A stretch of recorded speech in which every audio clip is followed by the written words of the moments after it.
Yes, people, welcome back to the Magpie Channel TV. This is your instant reaction after Newcastle have drawn 0-0 away to Brighton at the Amex. Now, I said in my preview it would be a draw. I called a 1-1, and I will take that point and run a mile after Newcastle didn't play well today at all. We'll really delve into that in a minute or two, but Brighton were fantastic. But as the title suggests in this video, Nick Pope was absolutely fantastic as well. The star of the show, the man of the match for me, was Nick Pope. He kept us in it. He kept us the clean sheet. He got us the point, as well as a couple of goal line clearances as well, which we'll touch on in just a second.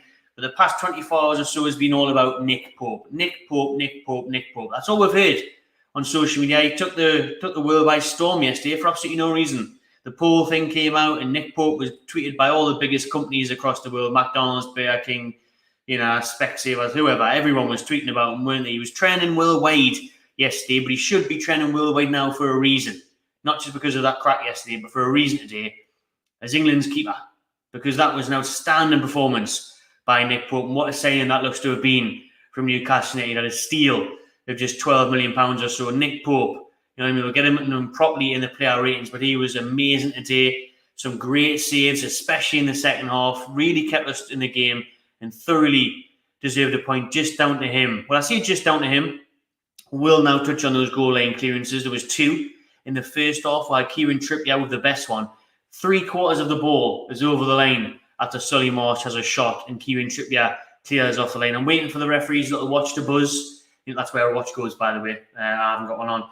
But his watch was going to buzz, I thought. It looked like the ball had crossed over the line. Nearly all of it did.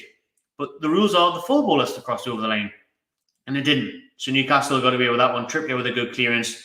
And then second half, it was Fabian Shaw. Pardon me, being on the beer during the match. Just two. Sensible one.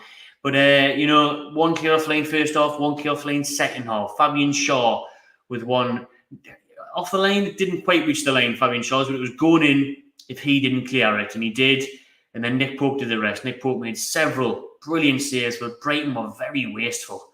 Lallana's free header from a few yards out. He's got to score that. Put it either side. Pope does get a good strong hand to it and parried away, but he's got to score Lallana. He doesn't. And then you've got the second half. Right at the end of the second half, actually, we don't even have to count on Nick Pope. It is Pascal Gross, the hero of last week, who scored against Manchester United. He puts one wide from about 6-7 yards out, wide of the post. We didn't even need a keeper or anyone on the line at this point, but he put one wide, thankfully. And Newcastle got away with it. They got a point on the road. Now it's a tough place to go, Brighton. It's always a tough. One of our bogey teams, Brighton Hove Albion. They really are. We've never won at the Premier League at the MX, and that run continues. 6 games now without a win for Newcastle in the top flight against Brighton away from home. At home, it's always been cagey. We've had plenty of 0-0s at St James's Park against Brighton. Potter is doing an amazing job there. They are playing some unreal football. You look at the team sheet and you think, you look at Trossard, good player and stuff like that, and Caicedo, middle of the park, but they've got Danny Welbeck up front, man. Do you know what I mean? And they're playing that good football. And Welbeck's actually still all right, to be fair. I take the piss, he's getting old, but he's actually still all right. Especially against United last week. Man United, he was much better. But my point is that Brighton play a very good football with a team that's not had much investment. Potter's doing a great job coaching tactical-wise there. He's got them playing a really good drum, and fair play to them. Very, very good football inside. Just can't finish. If they had Callum Wilson up front, that would have been 3 or 4 today. Wilson did have a quiet game. Again, that's for player ratings. But if they had better forwards, they would have won that game comfortably. And they'd probably be a lot higher up the table if they had more investment, if they had better forwards. But Brighton were the better side today. They started the game better. Newcastle were awful the first 10 minutes or so. And then we had a very good spell for about 15, 20 minutes in that first half, where Almiron was threatening. He had some good moves down his side. But again, his end product wasn't good enough. He blazed one over the bar from inside the box. St. Maximin's decision-making today was wank. Really, really double extra wank. The passing sometimes was so bad. Like, he was trying to find Bruno, who was making a run into the box, and his passes were always short. They weren't good enough. He made a couple of bad decisions of who to pass to, when to pass. He was cutting inside nicely, but again, it looks good in the build-up. St. Maximin and Wilson. St. Maximin takes on 2 players, 3 players, cuts inside, nothing happens. No goals, no assists. Almiron beats his man, lightning pace, gets around him, wins a free kick, or gets it in the box, over the ball, nothing happens. Now, Wilson didn't get much service today, but Brighton, when he did get a good cross in, defended very well. They were solid at the back. Brighton, very, very good, very defensive. And Newcastle just didn't do enough. It was poor today. It was a very underwhelming performance. It was crap in the second half, really bad in the second half. The second half, my God, like we barely touched the ball. We barely touched the ball in that second half. Brighton totally dominated us. The Seagulls were shitting all over us today. Like the Seagulls were shitting all over. We got bossed all over. You know, the Magpies were suffering. The Seagulls were in front. They were doing better. But thankfully, we had Nick Pope, who was outstanding goal. Our defence was good. Sven Botman made his debut. I thought he looked fine. He looked silky. He looked smooth. Didn't look out of place. First Premier League game, did well. Dan Burn at left back against his former side, filling in for Target, who was injured, did well. And, you know, I'll take that. Away from home, a tough team, Brighton. They're in good form. Says after one game of the season. But you know what I mean? Class against Man United. And they are a good side, well drilled. Boiling hot day down there in Brighton. Do you know what I mean? The fans all had the tops off. They were sweating. The players were sweating. There was water breaks. You know, it wasn't easy today. I'm not going to hammer the players too much. Do you know what I mean? It was a tough game, a tough time.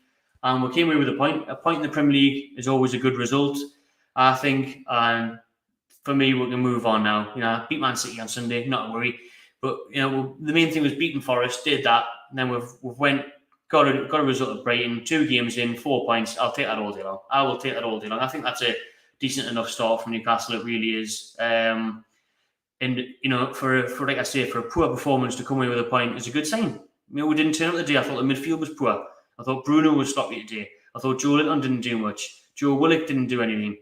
Wilson had a quiet game, didn't get much service, but had a quiet game, whinged the whole time to the ref. Looked sloppy today. Maxey's decision-making was back to being shite after last week. It was good. Almiron, not good enough in the final third. But the defence was good. Pope was outstanding. And we got a point. Like I said, point on the road. Take that all day long, mate. Like, we'll move. We're on to the next one. But Brighton, unlucky. You've got to say Brighton were unlucky. They probably deserved, well, they definitely did deserve the win. But again, probably would have been harsh on Nick Pope if he didn't get that clean sheet. But Brighton, wasteful. Newcastle, kind of toothless. Didn't really turn up, to be honest with you. Didn't do enough. But that'll do for that match reaction. Let us know in the comments section. We'll have a quick interaction with you lot since there's plenty of years in there. I won't ignore you. We'll have a few minutes answering some of your chats, and then we'll get into the player ratings in a separate video. Shouldn't complain about a 0-0 away at Brighton. That defence was awful today, by the way. Not the defence, sorry. The bench. The bench was awful today. We brought on Wood, Longstaff, and who was else? Wood, Longstaff, and we made one other sub, didn't we? Can't remember who it was. Let us know in the comments who it was. Who was it? Murphy. And neither of them did anything. The bench was, you know, Sean Longstaff and Lascelles and Dummett, and that is. We need to strengthen big time.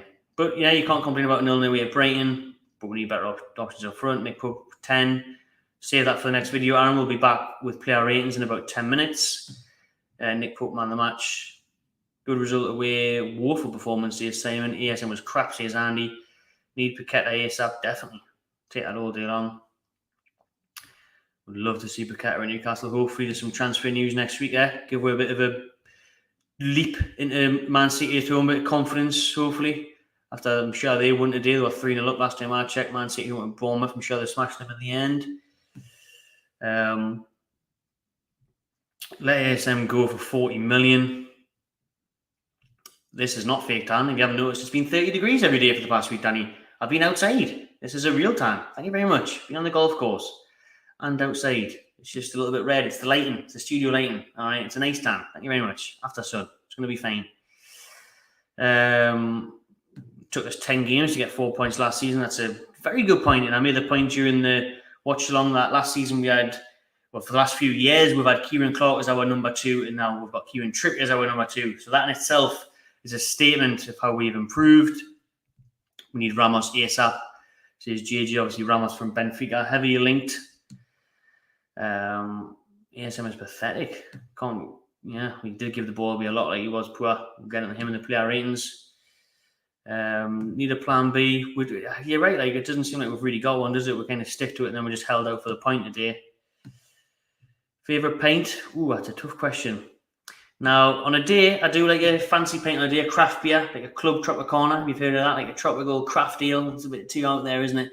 Or I do just like a Peroni, an Estrella, anything like that. Do you know what I mean?